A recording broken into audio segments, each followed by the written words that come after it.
Hello, I'm Virgil Dominic, and welcome to Simply a Life. In over 50 years as a nun, Sister Juanita Shealey has touched the lives of many people. As a sister of St. Joseph, she has been encouraged to use her talents in life, and she has done so, branching out into different professional areas ranging from being a teacher to a television and radio personality. As the first African-American nun in the Cleveland Catholic Diocese, Sister Juanita has truly been an inspiration. This is her story. I began by asking Sister Juanita about her vocation and the unique way that it has allowed her to serve the community. You have been a part of the Cleveland scene for so long and in such a special and unique way. I mean, let's look at a few of the things that you have done. You've been a teacher, you've been a communicator, you've been a dancer, you have been a public speaker, you've been a television personality, and for a long time now you've had a regular radio program. Now let me ask you right at the first, isn't all of these activities a bit unusual for a nun? I mean, how did you get involved in all of these things as a nun? Well, Virgil, I don't think they're unusual, but we just haven't seen a lot of it. And in the times that we live in now, I think it's very important that nuns are and will continue to be involved in every facet of life. It's just something that is new. As far as people knowing about it. We've been behind the scenes a long time, but I guess I have to say yes, in front of the camera and in front of the microphone on the radio, yes, that is a bit unusual, but it's beginning to be common now, a little more common than usual. So you were a trailblazer. I never thought of it like that, but yes, I guess so. Sister Juanita, tell us a little bit about your order. I know that you just love this order so much, and every opportunity you have, you brag on it because you are so proud of it. Tell us a little bit about the order and also its mission. Right. Well, I'm a sister of St. Joseph from Rocky River Drive, and our community was founded in Le Puy, France in 1650. That's a long time ago. There were a couple of little French women who got together, and they saw that the young women in France, the young women who were not aristocracy, but were not really learning, were really not getting an education, and they wanted to do something. And so they got together with the help of a wonderful, wonderful priest and a bishop, Bishop Le Puy, Bishop de Maupas, and they said, we want to start a little group so we can help other people. And that's how it started. And then as time passed, other countries asked for the sisters. So the Sisters of St. Joseph spread all over the world. So we're in every place. Here in the Cleveland area, we have been educators, but not only educators, we've done work in hospitals, we've done work out with the poor, we've done work with the homeless. And so it was natural that we would do work in the media, because wherever the need is, Virgil, wherever the need is, you will find Sisters of St. Joseph. There are other orders who do similar things too, but there's something about the Sisters of St. Joseph. Our main, I guess you would say, our main strain is that we are women of great hospitality and warmth and caring. So we are a hospitable group of women, and who are we hospitable to? Our dear neighbor. And who's a dear neighbor? Everyone. Now, I hope that's not a long answer to a question that really is a simple one. No, it's a beautiful answer, and if I may say so, you are certainly a wonderful representative of your order. Thank now, you. Sister Juanita, you know, in all the time I've known you for years and years now, you have always been out in the public earning your own way. I mean, you have always worked in the public world, and you've been earning a salary. Now, is that also part of the decree from the Sisters of St. Joseph? Well, Virgil, ordinarily our sisters work in education. we are an education order. Our sisters were in many of the schools in Cleveland, many of the large schools, and some of the smaller ones too. And so basically, you're right, basically we were educators, and we educated in the parochial schools in the Diocese of Cleveland. We were invited to the Diocese of Cleveland. In fact, most nuns from the beginning were either in hospital ministry or the Ministry of Education. And there were sisters, yes, who went out and they worked with the people in the parishes and the people outside of the parishes. But it wasn't in the business world. That's fairly new, I'd say, maybe in the last 30 years or the last 30 years. And as a sister of St. Joseph, we go where the need is. And the Lord called me into the public through the public arena, and so I answered. And I had and still have wonderful sisters who are in leadership. We used to call them Mother Superiors, but we now call them team members of the executive team in our community. There are 3 of them, and we go where the need is, and we see the need, and we address ourselves to it. And so you'll find Sisters of St. Joseph still in education. You'll find Sisters of St. Joseph also in ministries that are not traditional ministries, because where the need is, that's where you will find us. It's like you and anyone else. You go to serve, and you serve where your talents take you, and you serve where your need is. And sisters are very talented women, because the Lord always chooses the best. That's true. Right, and so we go where the need is. And so I was invited to do a radio program. And first of all, I was invited to be a guest. I've been a guest on so many programs in the past. And finally, someone's asked, did you ever think of doing your own show? And I said, yes, I've thought of it. So as a child, I always knew I would be in the public domain because I liked it. But it's God's work.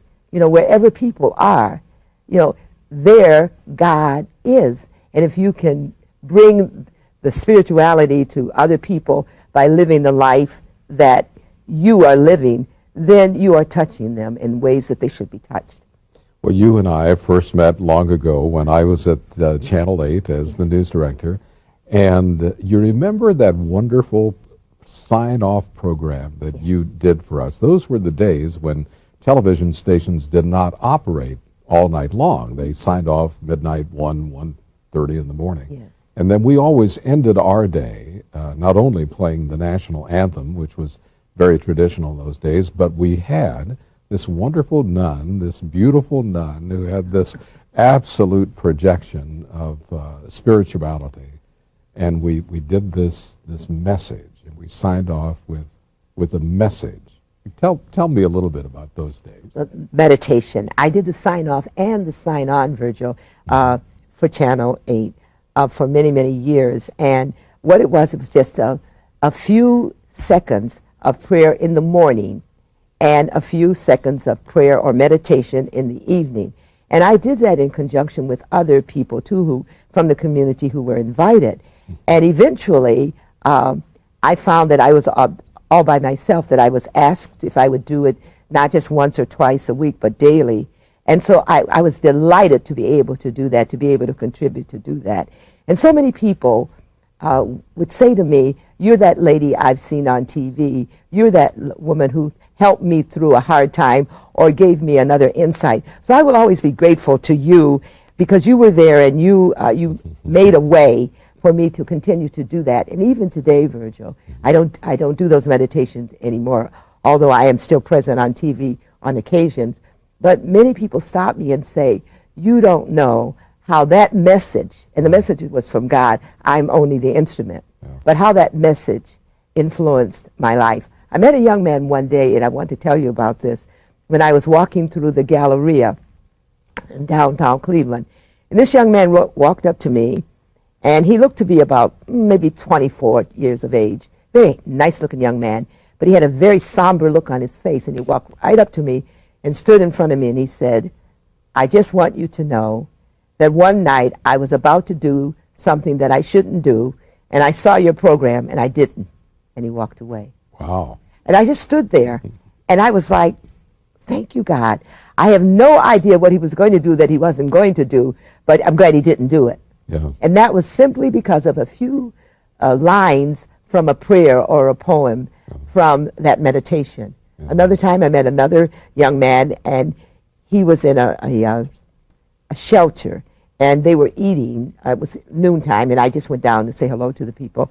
And he said to me, he said, I watched you when I was a little boy. And this was an adult. And I said, oh, you did? He said, my mother worked all the time, and I was at home alone, so I used to wait to watch the program. I said, then you grew up with me? He said, I sure do. I said, how's your mom now? He said, oh, she's fine now. She doesn't have to work anymore. Little things like that. Oh, that Television. must mean so much to you. It does. And it's not me, just as it's not you or anyone. It's the talents, the skills, the opportunity that the Lord provides for us to help other people. And I want to turn the tables a little bit here, too, if I may, Virgil. You have done that, too, for thousands and thousands of people, because people used to stop me and say, oh, you're the lady from Virgil Station. So I had two names. That was Sister Juanita, Shealey, CSJ, and the lady from Virgil Station. So you, too, have touched a lot of people in ways that you'll never know, but they've been positive. Thank you for those nice compliments. Oh, you are so welcome. Now, you were born right here in Cleveland, right? I'm a Buckeye. I'm a native Clevelander. Right here in Cleveland. Tell us a little bit about your mom and dad. I know that you've told me such wonderful stories about them in the past, what they meant to you. I am so glad. What were their names? I am so glad you asked me that, Virgil, because when people say, who are you? I begin by saying, I am the daughter, one of the daughters of Nell Mary and Augustus Shealey. Absolutely beautiful parents. Every day of my life, including today, every day of my life, I think of Nell Mary and Augustus Shealey, and it really makes me do the things that I need to do. And it makes me do things well, because I say even today, my mother wouldn't want me to think that. Nell Shealey wouldn't want me to say that. But my parents, let me tell you about Nell Mary and Augustus Shealey. My mother, how would I describe her? Nell Mary was a woman who was in love with God and God's people. I never met a person that my mother did not love, and she showed that love. My father, Augustus Holt Shealey, was a man who loved my mother, and everything that Nell Mary Shealey wanted to do, it was all right with Augustus Shealey, because he trusted her to do the things that would make people happy, that he trusted her to do the things that people needed to have done for them. I think of this when I was, and this is a good way to describe my mother, and also a good way to describe my father. And I say this to all mothers and fathers and grandmothers and grandfathers. The most impressionable time of a child's life is in that home. The definition for God, for my mother, was God is love. She always taught us, God is love. Well, as a little youngster, you really don't know what love is, L-O-V-E, love. You don't know what that word means, but you know how it makes you feel. Nell and Gus Shealey loved their children, loved our neighbors, loved their God, and it showed. Little children take what happens around them and incorporate it into their lives. And so I thought the whole world was love, because I saw Nell Mary and Augustus Shealey love us. I knew I was loved all my life, Virgil. What a blessing. And all of us did. And they loved all the children and all the people in our neighborhood. People used to love to come to the Shealey home. I lived at 7313 Cedar Avenue in Cleveland, Ohio, all my life. I never moved. When I was a child, people seldom moved. The neighborhood was an extended family. It was stable. So I lived in the neighborhood, and I was so proud, Virgil. We were so proud when we'd walk down the street, and people would say, hello, little Shealey. I thought that was the most wonderful thing people could say, hello, little Shealey, because there were so many of us, because my mother and my father raised not only the five of us, but a lot of other people, too. Nell Shealey was a woman of prayer. Well, Nell Shealey used to recite poetry, tell stories, play with us. And in addition to that, she would go visit the neighbors whenever anyone was sick. She was always at Mass. She was always with us. My father worked all the time, but he had time to go to anything that we were involved in, even though he couldn't stay for all of it. Daddy would be there maybe when the play started, and you look up and say, "There's Daddy." And maybe by the time the play was over, Daddy wasn't there because he had to go to one of his 5 jobs. Or Daddy wasn't there when the play started, but before the play was over, Daddy was there. So support, Virgil. My family, and I tell all families, support your children. Love each other. And the little ones growing up will see that and will be, it'll make a difference in their lives. I didn't know what my mother's name was for the longest time. And when somebody called her Nell, I thought, Nell, that's not my mother's name, because my father called her Sweetheart. Oh. And I thought her name was Sweetheart. Isn't that wonderful? I said, Nell Mary, my mother's name's Sweetheart. That's adorable. Well, economic times back then, sister. They were hard, Virgil. That's why Daddy had 5 jobs. So your dad worked 5 jobs. 5 jobs. When my mom and dad, before my mom and dad came to Cleveland, my mother and father worked, it must have been like the Love Boat. That's what I kind of fantasize it to be. They worked on a liner, where rich people were. A cruise ship. That's right, a cruise ship. And I used to see little photographs of it. And they were in Havana, Cuba. That's how I got the name Juanita.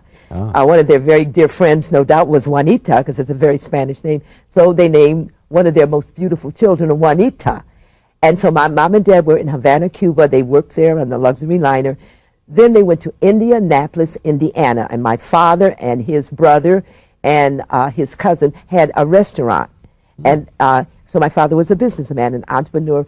And it wasn't his restaurant, it was in connection. It was a partnership. And so they had a restaurant there. And I knew that from what other people who moved to Cleveland with them would tell me about Nell, Mary, and Augusta Shealey, and how wonderful it was, and how they served people with such dignity, and it was wonderful. Well, when they came to Cleveland, hard times, well, who could finance someone to open another restaurant? So my father worked on the docks down in Lake Erie, unloading cargo. He worked at the old Cleveland Hotel.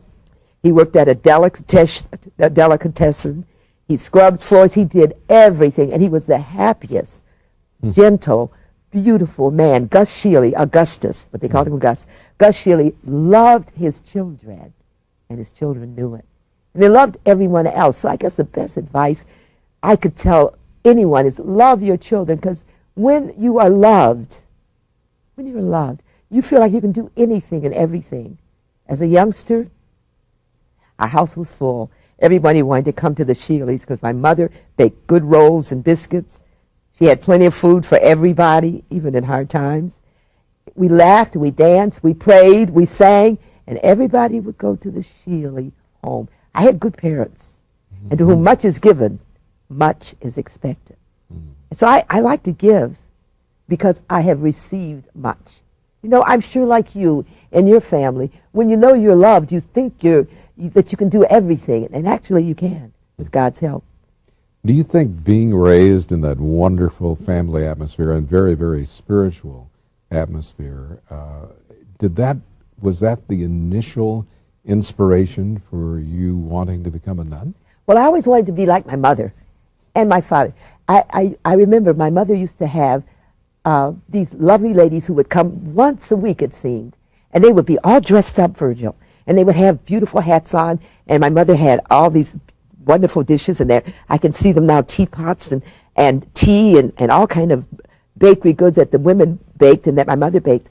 And I used to think, and they always had their books, and I thought, oh, wow, I can't wait till I grow up, and I'm going to have a book club, and I'm going to have all the ladies come to my house. Well, I found out when I grew up that was a prayer meeting. And the books they had was Bible.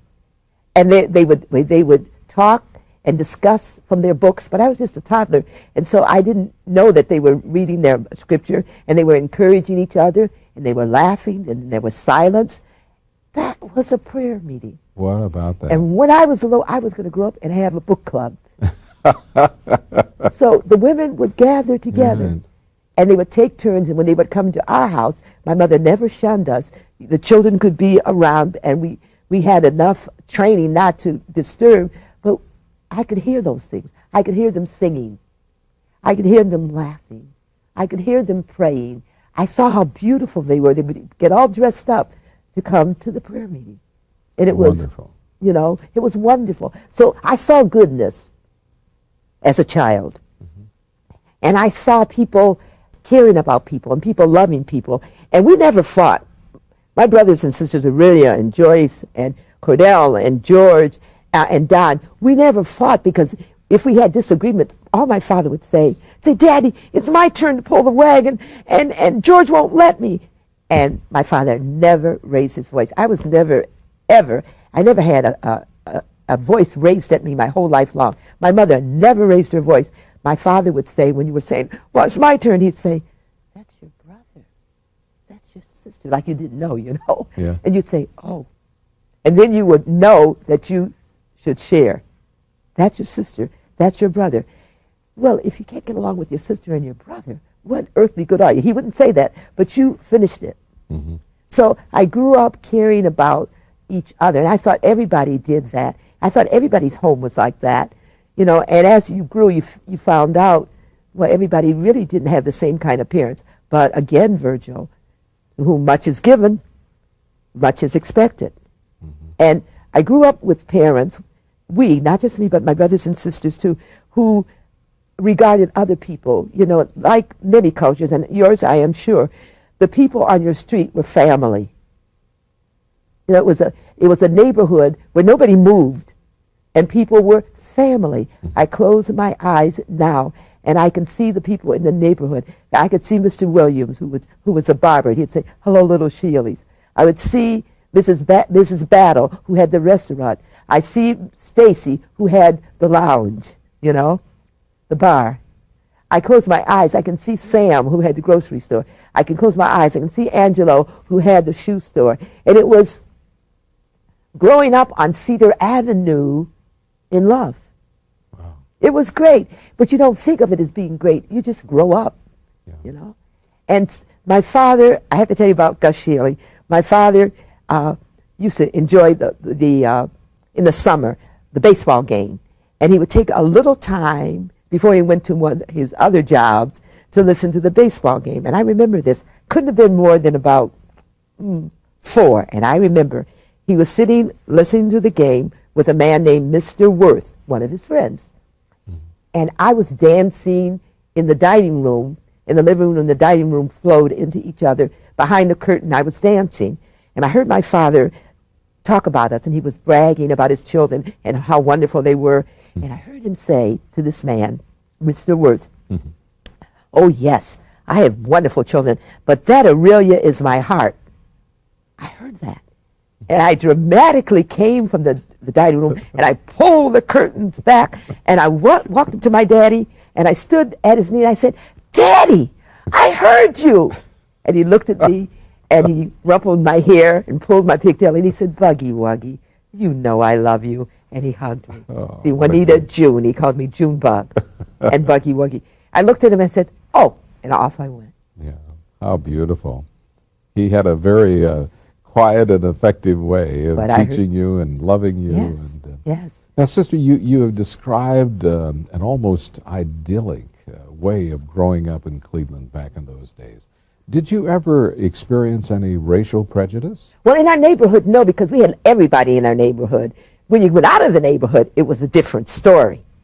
When you sometimes comes to downtown Cleveland, we were little and you kind of wondered why, because these people were okay in our neighborhood, and there wasn't anything blatant, but there were things that you didn't quite get, and those kinds of things stick in your head too and carry you as you mature to be adult, and you wonder what. Now I understand why that person did that. It wasn't anything I did that I didn't feel exactly welcome. Little children, and I taught little children for a long, long time, and then I taught all the ages, and all the way up to adults. And everybody can feel what you don't say. Mm-hmm. And as a youngster, you could feel a lack of welcome to certain places. Mm-hmm. But we were so insulated in our neighborhood. That's what I think neighborhoods were good. You know, sometimes people say, well, sometimes they're so tight that people can't break the code. But I think they served a purpose, at least in my experience, that in the neighborhood you were so loved and so cared about. And I felt that I was beautiful, I was wonderful, I was talented, because my mother said so, and she always told the truth. And my father and the neighbors too, that when you went out, it was too late for somebody to hurt you, to really hurt you, because you were strong enough to know that you were beautiful. You were strong enough to know that you could accomplish anything, because my mother said so, and my father too. So when you met people who you didn't understand their behavior, you said, like my mother would always say, when I would complain about something, I said, Mother, do you know what so-and-so did or said? I would never do that. And she said, everyone wasn't raised the way your father and I tried to raise you and your brothers and sisters. Teach them. Teach them. Don't be angry with them. Don't go away from them. Don't think of them as a lost cause. Teach them. And again, I say that to everyone. If someone's doing things to you that they shouldn't do, you don't want them to do things to you that they shouldn't do. So you're not allowing them to do that. You address that in ways that are appropriate, but you forgive them and you teach them by what you do. If someone hollers at you or raises their voice, you keep your voice low and say, I can hear you. What advice. I mean, she certainly had a lot of insight into the human situation, didn't she? And my mother, she always loved the person that was the underdog, I guess you could say that. And she told me something about my grandmother Julia, my mother's mother. And my grandmother really was my dad's mother, because you are part of your total ancestry. And I had some fabulous grandmothers and grandfathers, and I knew them through the eyes of my mom and dad. I knew my grandmothers very well, you know, because they were still around when I was a child, and even up to a teenager.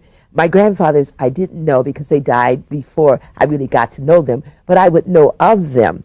And my grandmother Julia, my mother's grandmother, my mother used to tell me about her mother Julia, and she used to come visit us too on occasions.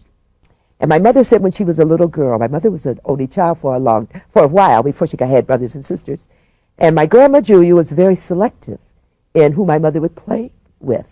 And if they were not acceptable in ways that my grandmother thought they should be, my mother said she couldn't play with them. So she said she couldn't play with anybody, black or white, if they were the least bit untidy, or if they didn't have something that, you know, would elevate them. And she said my mother, Julia, was a wonderful, wonderful woman, but she was very selective with her little Nell. So my mother said she used to sit on the steps, and she would say to herself, when I grow up, I'm going to collect all the dirty little children I can find and play with them. She did. By that, I mean, nobody was, you know, excluded from her. Yeah. All our friends in our house, people came. People with means, people with no means, people who were considered not acceptable, people who were black, people who were white. Everybody came to our house because they felt welcome. My mother collected everybody, and she did what she said. She wanted to play with everybody, and people who were down and out, or who people thought, well, you won't amount to anything. A woman told me this once. She said, when I was a little girl, I was very naughty, and I was mouthy, and everybody told me that I would turn out to be no good except Miss Shealey. Miss Shealey would say to me, Dolores, you're going to be great someday, and everybody's going to be proud because you're great right now. This woman told me that. Wow. When she told me that, tears welled up in my eyes. Oh, anybody that was pushed to the side, or anyone that was counted as not, now Shealey brought them. But my mother was a praying woman. My mother loved God so much, because I asked her that once. I said, Mother, what makes you so beautiful? And why does everybody want a piece of you? You're my mother. You don't even get their own, you know. And I said, why is it? What is it that makes people love you so much? And she said, well, I love God. I said, but I do too. She said, well, I have the Holy Spirit. I said, well, I want it too. She said, well, ask for it. And when you get it, you will know. So from that moment, I asked for it so that when I received it, I would know. She was kind and loving and caring. She said nothing negative. I never saw my mother. I never saw her without being beautiful. She was always beautiful. Even when she was cleaning the house, she was always beautiful. And people would say, now, Shealey, are you expecting company? And she said, why, yes, you are my company. Wow. I want to look beautiful for you. Because when you look at me, you think of the beauty of God. And that's where it should be. What a role She model was. that mother was. People say to me, was she for real? She was for real. What about going to church in those days in the neighborhood? When we were little, you went to Mass every morning before school. Every morning? Every morning. School started with Mass. And you'd be up and you'd be sitting with your class, the third grade, and the nun behind you, or the second grade, and the nun. I had all nuns. And my mother and the adults would be in the back of the church. And at communion time, that's when you would see you'd see the adults, because there were other mothers who came to Mass too. My mother, she was praying for us. She prayed for us. She prayed for the world. She prayed for the neighborhood. She prayed all the time, but she still had time to read poetry to us. She still had time to tell us stories, the stories that she made up that were about us. Mm-hmm. She still had time to do, we used to have, when I was little, there was like Ed Sullivan, there was a man named Major Bowes, and he used to have, on the radio, talent shows. And so we used to play like we were Major Bowes, and we would call the children up as we sat on the steps, and everybody would do their little act. They would sing or recite poetry or tell a joke or do something. And my mother would be sitting there, right there with us. And so we had fantastic time. And that was because she loved people, and especially children. And she taught us, she would say to me and to my brothers and sisters, if someone is doing something that's hurtful, that's because they're hurting. And if you want to help them, then heal the hurt. And you heal the hurt by being extremely kind and loving to them. And and that works. It still works. Yeah. Maybe not the first time or the second time or the third time, but it worked when we were children. And I think anything that I do today, and I do a lot of great things. You do. I do, and I praise and thank God for it. And sometimes I say, wow, that wasn't me. That was God. And I can hear Nell Shealey and Augustus Shealey, too, saying, you're Shealey. Not that you're better than anyone else. That's a proud name. Mm-hmm. That's a wonderful name. And whatever you do, you don't do by yourself. Everybody that's part of you, mm-hmm. they are included in that. Like I love being a sister of St. Joseph.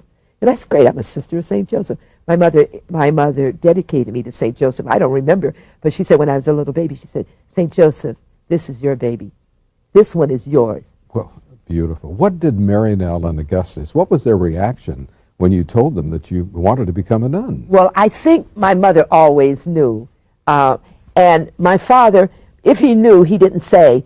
But I found out later that my father didn't want me to, but he would never say it to me.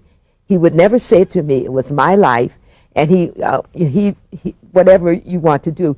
But he didn't want me to be, I guess as all fathers wanted children and grandchildren, and he wanted me to be happy. But he wouldn't say, no, you can't enter the convent, or why are you entering the convent? Whatever we wanted to do, he let us do it. And I remember we wore the long habit. I remember the day I received that beautiful habit. I thought I was a queen. I love that long black habit, and I love the big white gimp, and I love the veil, and I just thought I was beautiful. And the day I received the habit at Our Lady of the Angels Church, and then we went back to St. Joe's Convent for a visit with our families, I went up to my father, and I said, Daddy, do you like how I look? And he hugged me, and I said, is it all right? He said, I can't get over it. And his words said to me, it's all right, baby. It's all right, honey. Mm-hmm. But he never, our parents never got in the way of what we wanted to do. And my mother being such a holy woman, I am sure that she was delighted. However, let me tell you this, and I'm so proud to say it. When people would say, oh, you have a daughter, a nun, aren't you? You're so lucky. My mother would smile and say, oh, yes. And I have beautiful children, all of them. Then she would start to talk about all the children. So nobody knew. There were no favorites in our family that we knew of. I knew that Aurelia was Daddy's heart, but so was I. So was Joyce. Yeah. So was George. So was Don. So was Cordell. We were taught to love each other a whole lot, and we still do. What a wonderful message you bring, and it's so wonderful to hear how this all began and how it was imbued in you right from the very beginning, at the time you were an infant. Now, as you grew into maturity, Sister Juanita, that's a time when a lot of us begin asking questions and doubting things that we were taught by our parents, by our teachers. Did there ever come a moment as you were growing into a young woman where you had any questions or doubts about your faith or the purpose of life? Or No, I never had any doubts about my faith, and maybe it's because I was, just engrossed in such a tight faith. We went to Our Lady of the Blessed Sacrament Catholic Church on East 79th between Quincy and Central, and it was a black Catholic church. And that was good because everybody in Cleveland that was African American and Catholic belonged to that church. We had the Sisters of the Blessed Sacrament, and their whole community was dedicated to ministry for Native Americans and African Americans. We had the Priest of the Precious Blood, and we had just a marvelous extended church family. And we didn't know that, that there were people who maybe would not welcome us in their church. We didn't really know it because we were so tight ourselves. So when we went out into outside of our neighborhood, we took the same confidence, we took the same care, the same love. And if things hit us, and they did, I don't mean actually hit us, but things that weren't loving, we were so strong that we didn't know because we had this great big old family where everybody cared about everybody else. So I used to wonder why people, if you went downtown Cleveland and you went certain places, why people, they didn't keep you out of things, but you kind of could feel that that the welcome wasn't what it should be. I can remember a place very well, which I will not name because I have a vivid memory. Something happens and I will remember it. I remember a group of youngsters, and our friends now, the circle was bigger and bigger, so my friendship was, just more than just the east side of Cleveland, although that's the best side of town, I tell people, but I'm a west sider now. And we met, we were going to go to church for a novena, and they were youngsters that I met at the YWCA, and they were wonderful. They were my age, too. We were teenagers. So before we went to the novena, we were going to have a little bite to eat, and they said, we'll meet and we'll eat at such and such a place. And I thought to myself, should I tell them that that's not a real welcoming place for me? And somebody said, no, don't do that because you don't want to make the other girls in the group, that's where they want to eat. So I remember saying, okay, I'll meet you there, and we'll have a bite, and then we'll go to have a novena. And I think I was like maybe a junior in high school. So I went there and said, okay, God, you take care of this. So I got there, and I met them there. The moment I walked in the door, I could feel the unwelcome. It was a very, very lovely restaurant, very well known. It was just the place where it was, I guess. And I went in and I sat down. They said, well, hi, here we are. We went over and we sat down. And so they ordered. I remember the waitress coming, taking my order. And I'm talking to my friends. And I remember her writing down all the things that we were going to get. And then she went away. And we had a marvelous, a little meal. Then after we ate, we went to the novena. And had to sit our novena, whatever teenagers were praying for. And I remember in church saying, thank you, God, because my friends didn't pick up what I picked up, and I wouldn't want them to do, because I would not have wanted them to feel uncomfortable. Right. But I could feel the lack of welcome as soon as I walked through the door. Because I could feel that, right, absolutely, because I was, black and beautiful, And my mother used to say to me when I would tell her different things, didn't tell her much about that because she taught us how to handle that without even saying it. We had a wonderful time. Church was wonderful. The food was great. And I thought, like my mother would say when I would tell her things, I was crying one day telling her that Don Wilson didn't invite me to his party. And she said he didn't. I said, no. And I always invite him to everything. And this wasn't racial. This was just I said, and he didn't invite me. She said, he didn't. She said, well, we better pray for him because look who he missed. She always. I wiped my tears and I prayed for him and said, imagine he didn't invite me to his party, so look who he missed. So that's how my mother taught us that if the person wasn't gracious and courteous as they should have been, look who they missed. They were the loser. So therefore we realized you were so strong in who you were, and you had something to contribute to the person that didn't realize the gift that they were missing. And that really spills over today, because it's still around, sad to say it's still around. But when I see it around, I think of what Nell said: teach them, love them, pray for them. You have something to offer, just as they have something to offer. So it's a great world. I love a challenge. You certainly love the challenge, and you're meeting it, sister. Yeah, well, those lessons have really stuck with you from the time you were just a little girl. I think yours too. Yours too. I hope so. But you were also, at the time, observing not only a wonderful family, of which you were a vital part, but you were observing a very, very special marriage, a beautiful marriage between a lovely woman and a terrific gentleman. Yes. Did you ever, were you so locked in on early... I know what you're going to say. Go on. Yeah, did you ever want to be married? Well, Virgil, as a little youngster, I remember I was going to be everything. First of all, I knew I was going to be this great movie star. Because I thought Betty Davis was the greatest actress I had ever seen. She would walk across the silver screen, and I liked the way she walked, and I liked the way she talked. I said, yeah, I'm going to be that. And I remember seeing movies where, there were a lot of family-oriented movies when I was a child. You didn't have to worry about, those little numbers that says when they give the code about whether it's parental, family, or ever. And I remember seeing a movie once where there was a big family. And I said, oh, good, I'll have a big family. So, yes, I was going to have a big family, too. And there were always boys at our house because there were 3 sisters. Plus, a lot of boys liked me because I was a dancer and I could win all the dance contests. Mm. We had dance contests. Wow. And they liked me because if I was their partner, they would win. So we never wanted for companionship. I was a normal teenager. And we used to have parties that people would die for because everybody used to love to come to our parties. We had them in our backyard. We had a nice backyard. We had them sometime in the house. My mother had good food. Everybody loved to come. So there were always boys to choose from. But the Lord had his hand on me.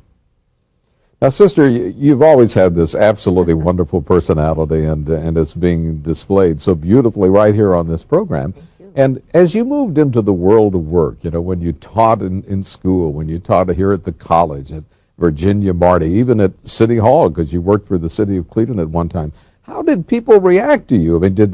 Were they attracted by this wonderful personality, or did you turn some people off, I guess would be the expression? Well, Virgil, I think that what you just said is happened. Some people are like, oh, wow, we got a nun on our staff. Or like, why do we have a nun on our staff? But I think in the end, people really came to realize that, you're a person. You're just who you are. I remember once at a place where I taught, I was in charge of several people, a couple dozen people. And I remember saying something to one of the young employees, and she promptly informed me. She said, I am not a nun. And I said, I'm fully aware of it.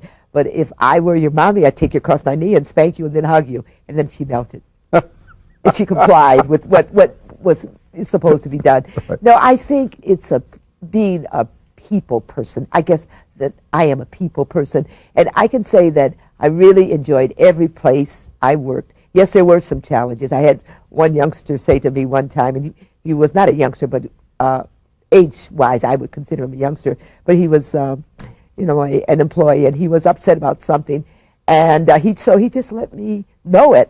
And when he got finished, I said, well, you let me know, and I'm very grateful that you let me know that you did not appreciate whatever it was. Can't recall now, but I love you anyway. And he went, oh no, and everything turned out well. But yes, people, it was strange to be with a nun, because they didn't know what a nun was. But after a while, they adjusted, and I adjusted.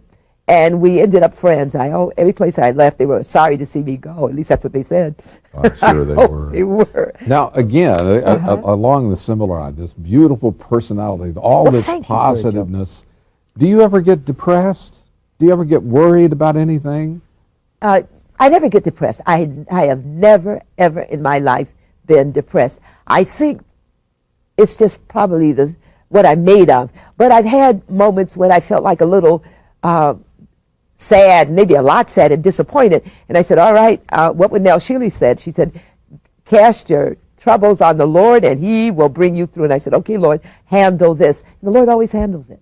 You know, I've had things that hurt, yes, because that's human. I have had people who misunderstood, that's human. But the Lord has taken care of it in my life.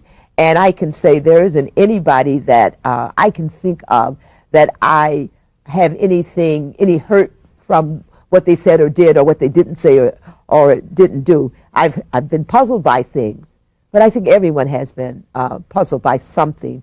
But I find it easy to love and like people, and I think that's God's grace, but it's also my background, who I am. When people ask me who I am, I say I am the daughter of Nell, Mary, and Augusta Shealey. I am from an African-American ancestry. I am a woman who is proud to be a native Clevelander and an American, and I love being a woman. Boy, that's a pretty good answer. Even one of those would be a good answer, Right. but you've got a lot of good answers to that question. Any regrets in your life? Anything you'd change, Sister Juanita? Any regrets or anything I would change? Well, I wouldn't call it a regret. The many things that I have done, and I've done a lot of things, thanks be to God. I think I should have written things down more. I've got a lot of things that I've written, but I have them here and there and everywhere. Yeah. I mean, I enjoyed being a teacher of little children. I mean, children just love you so much. You know, it's such a awesome thing to be loved by a child. And you know that it works because when they get to be an adult, they tell you. I was at a banquet the other night, and there was a doctor there, a very successful doctor, and I had him when he was in the 2nd grade. And he still says, you loved us. And we knew it. I was just a little young thing myself, but my mother said, those children, God sent you. You are their teacher, but you are also their mother. You've been entrusted to them for 9 months. That's how long it takes to have a baby. 9 months of the school year, they're yours. And I am just so grateful for having taught those children. And then as I went through other places, I'm so grateful to have passed by and been involved in the lives of others. So I don't regret any of it, because even the things that were hurtful, and some of them you know because you held my hand many a day, I can look back and praise God for it because it was enriching, it was growth producing, and gave you a chance to learn what it really means to forgive. And it also taught me to learn how people forgive me too. So no, I don't have any regrets. I'd be a nun all over again. You know, that's wonderful. Because I'm supposed to be. I'd be a Shealey any day. I'm sure that viewers listening to you, they'd love to have more of Sister Juanita Shealey. So tell us where the radio program is and what time it's on, please. Aren't you good? Thank you. Well, I do a program called God's Saving Word. It's an inspirational, informational call-in program. It's every Monday from 11:05 until 12 noon. It's WERE 1300 AM. And pretty soon we're going to have it for a whole week the way we used to. Mm-hmm. But right now it's just one day a week on Mondays. WERE 1300 AM radio. Tune in. Recently, Sister Juanita was honored by the Diocesan Office of African American Catholic Ministry as the recipient of their first Lifetime Achievement Award. This award reflected her many years of service in the community and acknowledged her leadership and inspiration to Black Catholics in Northeast Ohio. Sister Juanita Shealey has taken the many talents that she's been blessed with and has spent her life in service to others. I'm Virgil Dominic. Thank you for watching Simply a Life.